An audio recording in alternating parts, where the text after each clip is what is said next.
Good evening, everyone. Welcome to My Startup TV Africa, a show that showcases entrepreneurship across this dynamic continent. I'm your host, Jayasri, bringing you this show from the beautiful Dar es Salaam city in East Africa's Tanzania.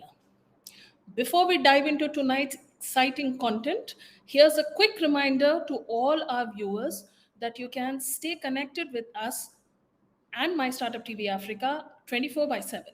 Subscribe to our podcast on Spotify and Amazon Music. Visit our website www.mystartuptv.in for exclusive content. Download our app from the Google Play Store and follow us on all your favorite social media platforms, including YouTube, Twitter, Facebook, Instagram, and LinkedIn. We are constantly churning out inspiring stories and insights for the entrepreneur in you. So now let's get you up to speed on the hottest startup news from the week. This week, the most exciting headline is that Ian Aboyeji, a legendary African entrepreneur, recently launched Accelerate Africa, a program designed to catapult promising early stage startups across the continent. This initiative is a major step in nurturing the next generation of African tech leaders.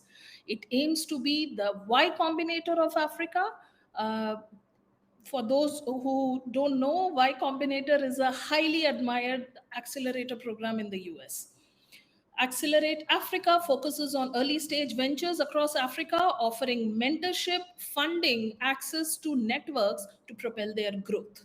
The inaugural cohort has selected 10 startups from various sectors, including fintech and logistics, demonstrating the program's broad outreach. This is a promising development for nurturing the next level of enterprising African tech companies. So moving to the next news, this is from Ethiopia. Ethiopia's booming startup scene is taking the center stage this week with the first ever Ethiopian Startup Awards, which will be held next week in Addis Ababa, which is the capital of Ethiopia. This event recognizes and celebrates the country's most innovative startups, highlighting entrepreneurship's growing significance in the country's economic landscape. These awards are scheduled to be held from June 3rd and 4th in the city of Addis Ababa, once again, which is the Ethiopian capital. The award ceremony will likely feature workshops and networking opportunities for entrepreneurs, along with a competition to recognize and celebrate the country's most innovative startups. This recognition can significantly boost awardees' visibility and growth prospects. To the next headline, GTEx Africa, the largest technology gathering on the continent, recently hosted 31 African entrepreneurs in Morocco. This event provided a valuable platform for these entrepreneurs to showcase their businesses and connect with potential investors from around the globe. Gaining exposure at such a large-scale event can be instrumental in attracting investment, forging partnerships, and scaling their ventures to a wider market. These connections can propel African startups into the international stage. Now, speaking about scaling ventures on the international stage, it is time to welcome our guest of the evening, a true advocate for African startups, Mr. Mark Ameyo, who manages climate tech portfolios and other responsibilities at Kenya Capital Ventures. And he's joining us from Nairobi, Kenya. Mark, welcome to the show. Thank you so much, Jayasri. It's quite a pleasure to be on this platform this evening. I'm calling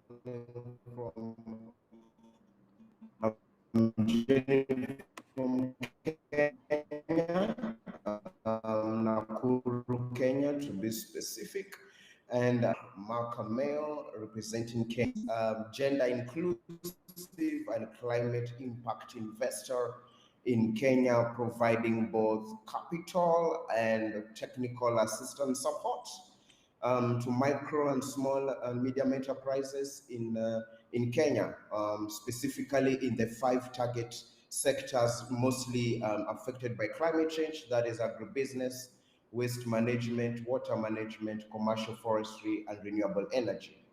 Yeah. That's interesting. That's actually how I wanted to begin the interview as well. I was about to tell you to introduce what work you and your team do in climate in Kenya. I especially wanted to know what Kenya Climate Venture does and what's your role within the company. Do you want to give a quick brief to our viewers before we get started on the discussion? Sure, sure, Jayasri. So yes, my role specifically at Kenya Climate Ventures is to I'm an enterprise development officer, and that essentially means that I provide both financing and capacity building support, essentially portfolio management support to our 23 enterprises within Kenya.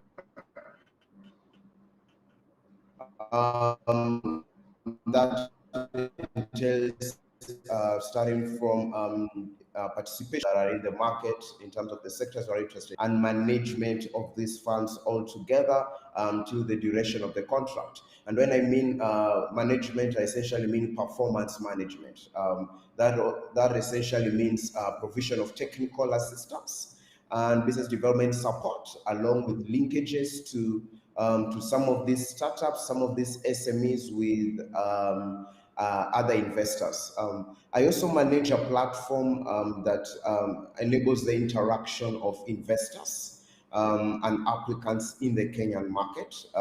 So this is a real-time web-based platform exclusively owned by KCB that enables our investors in the Kenyan space to interact with portfolio and pipeline companies and be able to provide access to follow-on financing for our portfolio companies. Yeah, thank you. All right. Okay. So, for some of our viewers may not be familiar with a lot of terms and jargons involved in the world of investing. For such viewers unfamiliar with impact investing, could you explain the concept and maybe in very few words explain what impact investing is and its role in Africa's development? Great. So impact investing is essentially investments that is essentially drawn towards generating sustainable impact or effect in the life in the social and economic livelihoods of people, directing or channeling investments to enterprises that have a capacity and magnitude to generate impact that alleviates some of the effects of climate change. Essentially, we are talking about either reduction of greenhouse emissions, improvements of households' incomes.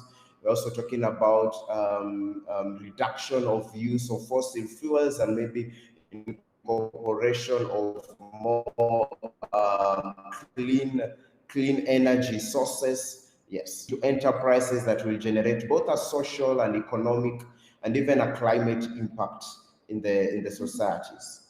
Yeah.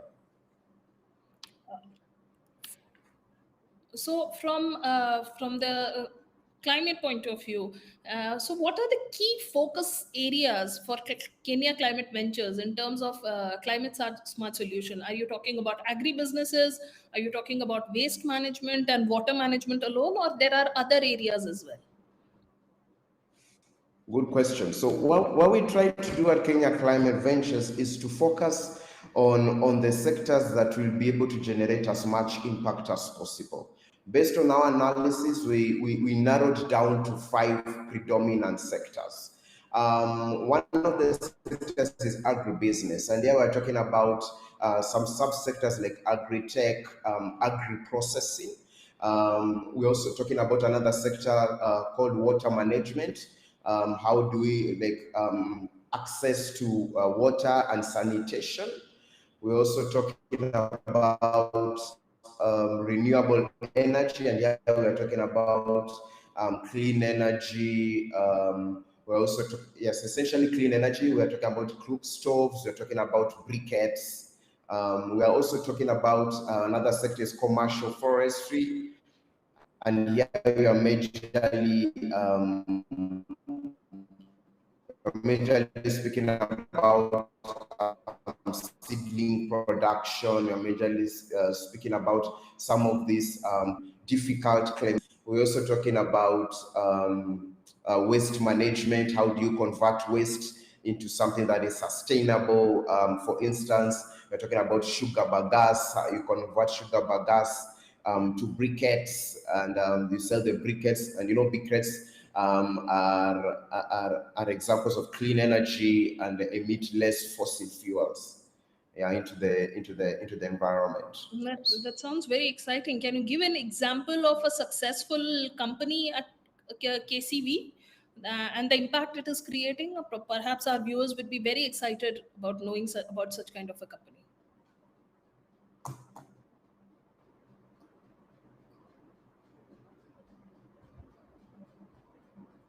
Hello?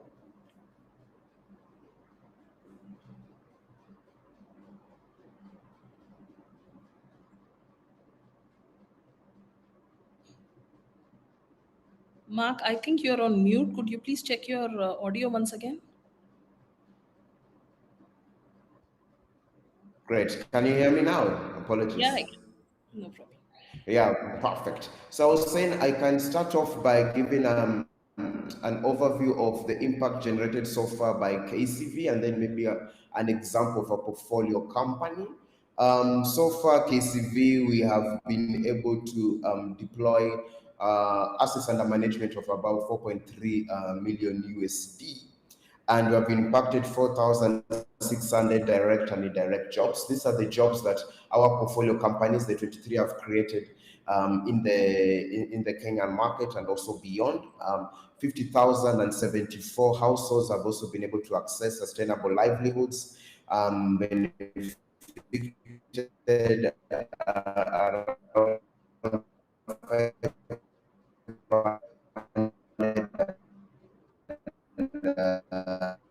and 60 micro enterprises, installed more than 6.9 megawatts of off-grid renewable energy, contributed to the reduction of CO2 emissions amounting to 400 CO2 emissions.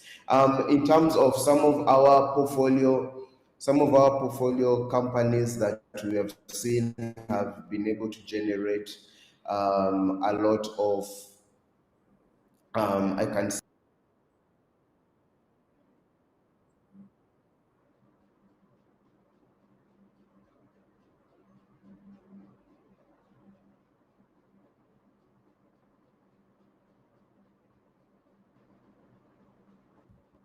impact into the Kenyan market.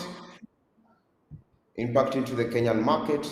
We can talk of one of our companies that is 100% women-owned and led, which is an agro processor and exporter.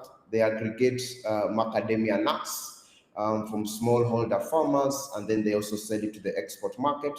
We're able to put in an investment of debt in 2017. And then of course also a convertible debt in 2020, and we have seen that the business has actually grown to include from a portfolio of 1 to 10 in the US, in Europe, China, Japan, and other markets, and leveraged an estimated 2 million of follow-on investments from critical investors such as Rubber Rural Fund, Root Capital, USAID, and WRI. This same enterprise has been able to create and sustain 163 jobs, provided 7,500 households with access to markets for their products, and supported retail enterprises in accessing business opportunities. That's actually quite impressive. So, from the point of view of a company like Kenya Climate Ventures, what are the biggest challenges that such kind of companies face when evaluating and supporting climate-focused businesses? All right, great. That's a very good question. So one of the key challenges that we have actually noticed in some of our enterprises that actually made us to not only offer financing, but to also offer capacity or other technical assistance support, is you find that sometimes in the investment scale, in the investment market, you find an enterprise could have a very good business model. It's validated that it can actually generate as much capital, both commercial and social capital into the market. However, you find that there is a challenge in capacity of some of these enterprises. You'll find that they have weak governance structures, they have weak financial management structures, they don't have adequate sales and marketing or other growth strategies put in place. They might even be having challenges in supply chain. So what we normally do at Kenya Climate Ventures is, over and above the financing that we provide, we also link some of these enterprises and to a great extent the founders and the management with expert technical assistance support. This is to capacity build them to be able to provide more services and more value to their target markets. So this capacity assistance support can range from a period of 6 months to 1 year, specifically targeted and tailor-made to specific challenges that these enterprises are facing, maybe challenges in supply chain, maybe challenges in governance, maybe challenges in sales and marketing. Build these challenges, and this is post technical assistant monitoring, and this entails constant reviews and making sure that the recommendations put forth are actually being followed through, and these enterprises are continuing on to generate as much impact as possible. It's interesting. So, at My Startup TV Africa, we are not creating content just for entrepreneurs. We are also focusing on ecosystems that support such entrepreneurs. We know that a lot of our young audience are keen on pursuing careers in the startup ecosystems in their country, their states, or whatever. So, the profile you have at Kenya Climate Ventures, it is actually quite exciting and it sounds very interesting. So maybe we could spend the next few minutes trying to understand about what your day looks like and what it is to have a career and a profession in the line that you choose. So could you just walk us through your typical day as an enterprise development officer at Kenya Climate Ventures? What are, for example, your key responsibilities? Let's start with something like that. Right. It's quite an interesting question. So for those who want to maybe venture into this space, I can tell you it's a space of long hours, but you will be able to put a smile on somebody's face at the end of the day. So my typical day usually starts with a review of maybe a deal, maybe an investment pitch deck that has been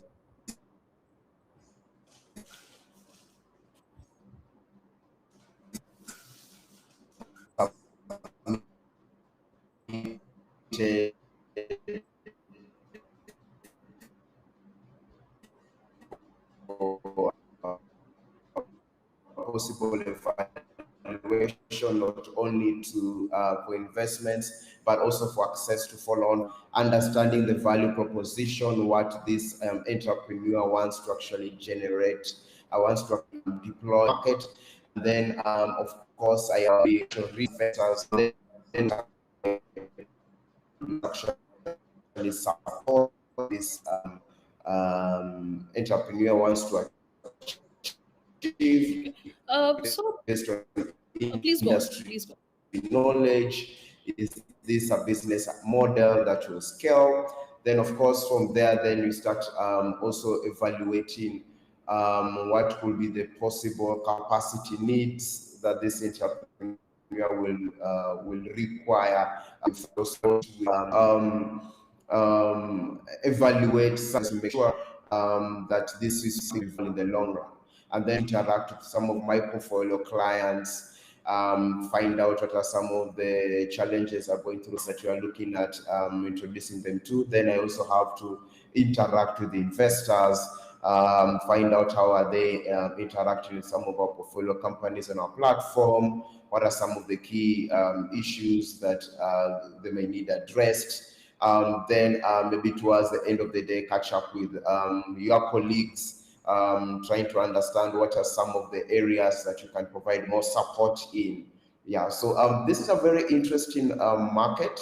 And for one to be able to join this market, they must love people, they must love impact, they must want to generate as much impact into the market as possible. They must also love not losing investors' money, because at the end of the day, we also don't want to lose the funds that we have been given to actually deploy. Yeah,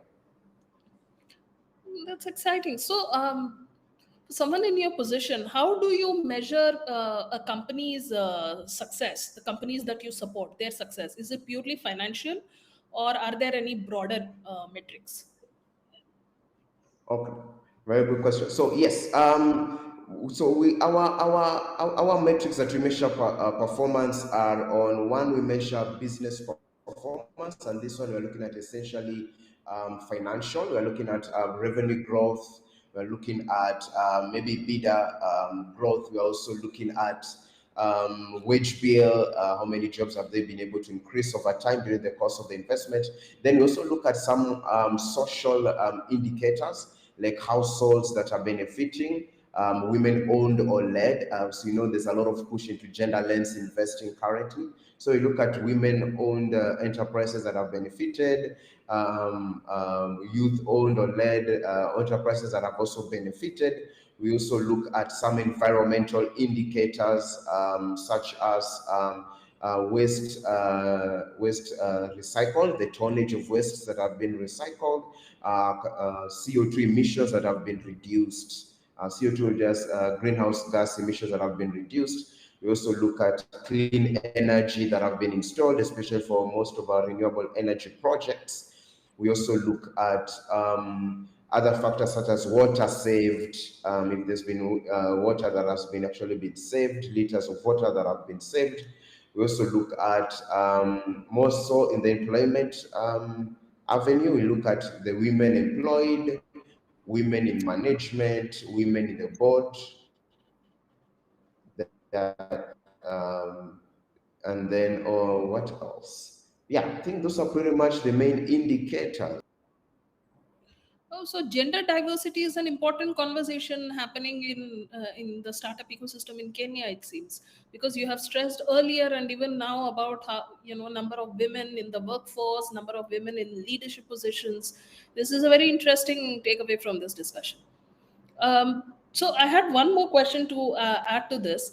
I wanted to know that of the so many companies that you manage, I mean, you have a portfolio of so many companies.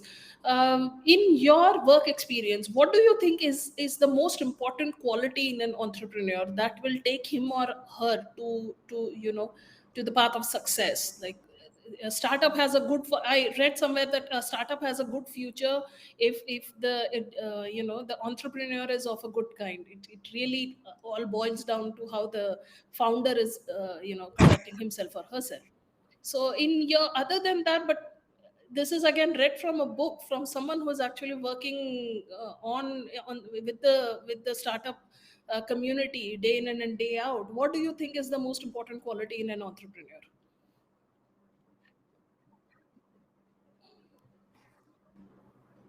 Okay. So the thing that we really look at in terms of an entrepreneur is, as you may or not be aware, is that there's a common saying that 95% of businesses, I think it's 95% of businesses actually fail within the first year of them starting. So what we are really looking at in terms of our entrepreneurs is resilience. Are they resilient? Can they be able to put in the work?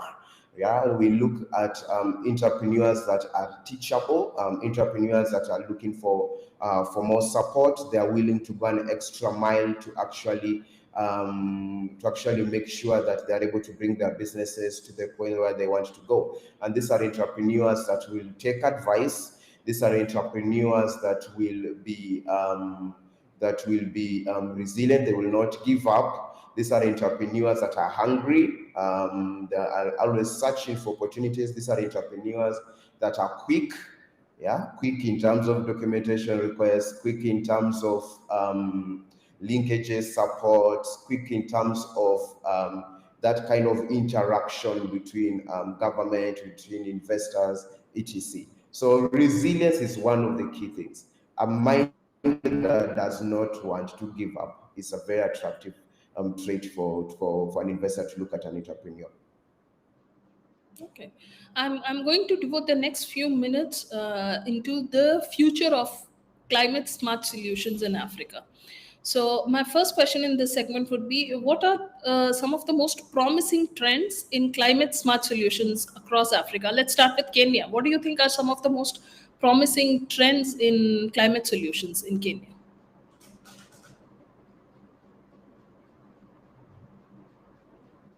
Sorry. Well, I tend to believe that the various opportunities essentially in Kenya will be in the area of agri-tech.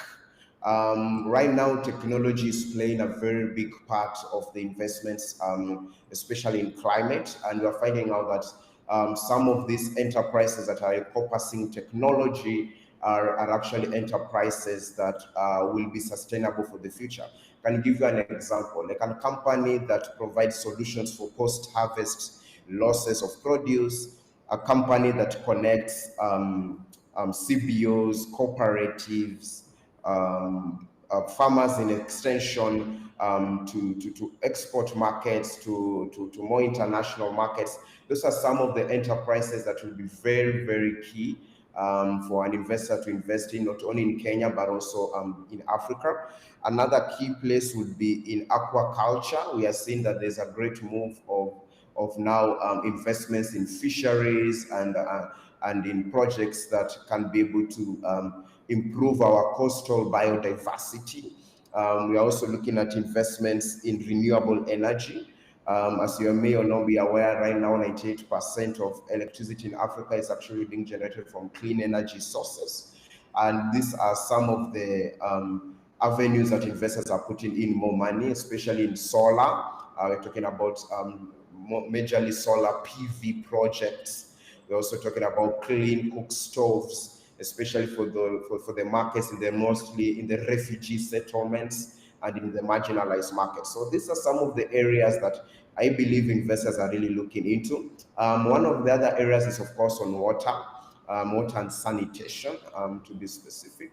We're looking at how do we mostly purify water. So companies that come up with solutions or water purification solutions, like water filtering solutions, will be very, very key.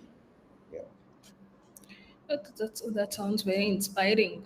But how do you think the government and such policymakers can support the initiatives that you just mentioned, the businesses that you just mentioned?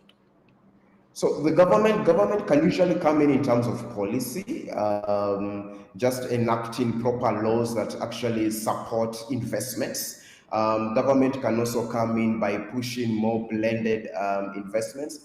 For instance, KCV participated in the recent WASIC conference, that was a water investment conference in Nairobi, and the government was actually very much willing to work with the private sector, being asked the private investments to actually draw in more investments into water through blended mechanism. By blended mechanism, I mean combination of various forms of capital, could be debt, could be equity, convertible debt, together with capacity building support.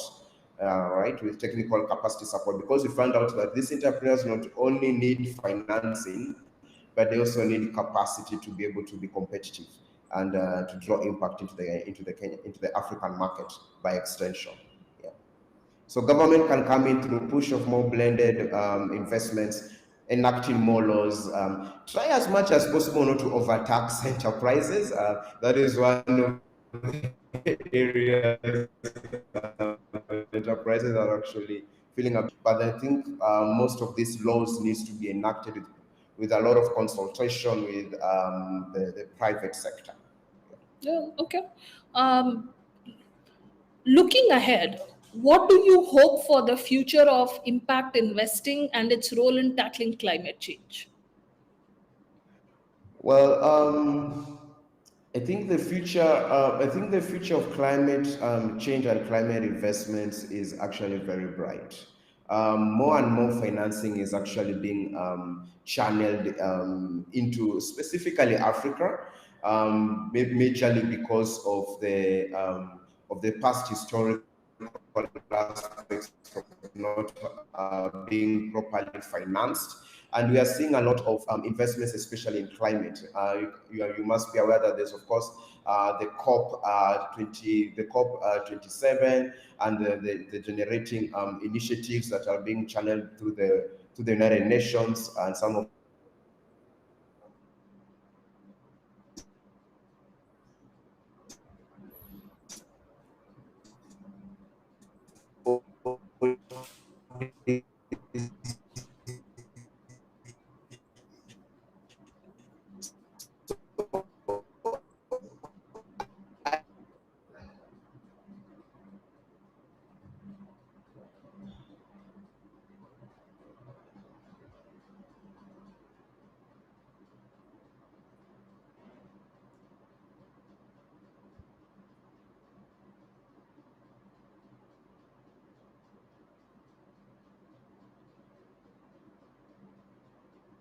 Seems there is a technical issue on the other end.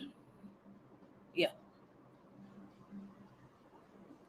seems like there's a technical issue and probably an internet problem. I can see Mark's image frozen, but I can't hear him. Perhaps we'll wait for 1 or 2 more minutes and check if he can fix something.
So, viewers, it seems like we have lost Mark from the interview. I think there's a technical snag at the other end, but I think it was by and large a very insightful discussion. Mark gave us some very useful insights into the world of climate tech and impact investing.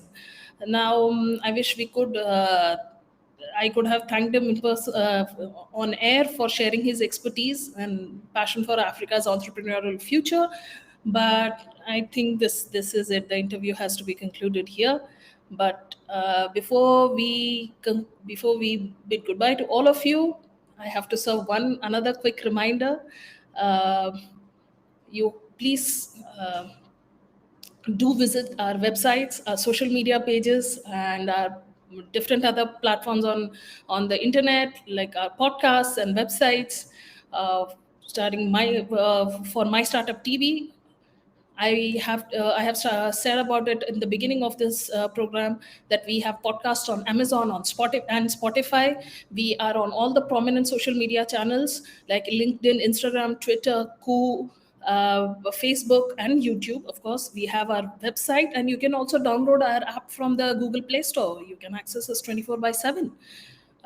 For viewers who just got very interested in climate impact investing, I also encourage all of you to check Mark's company. It's called Kenya Climate Ventures, and their website is at www.kcv.co.ke. So maybe if it will also guide you to their social media channels as well. So this is a wrap on tonight's episode. I thank you all of you for joining us. We have a vibrant community of entrepreneurs and supporters waiting on our website and social media channels. Keep watching My Startup TV. We'll be back next week with even more inspiring stories. Until then, this is Jayasri. On behalf of all my team, have a very pleasant evening. Thank you.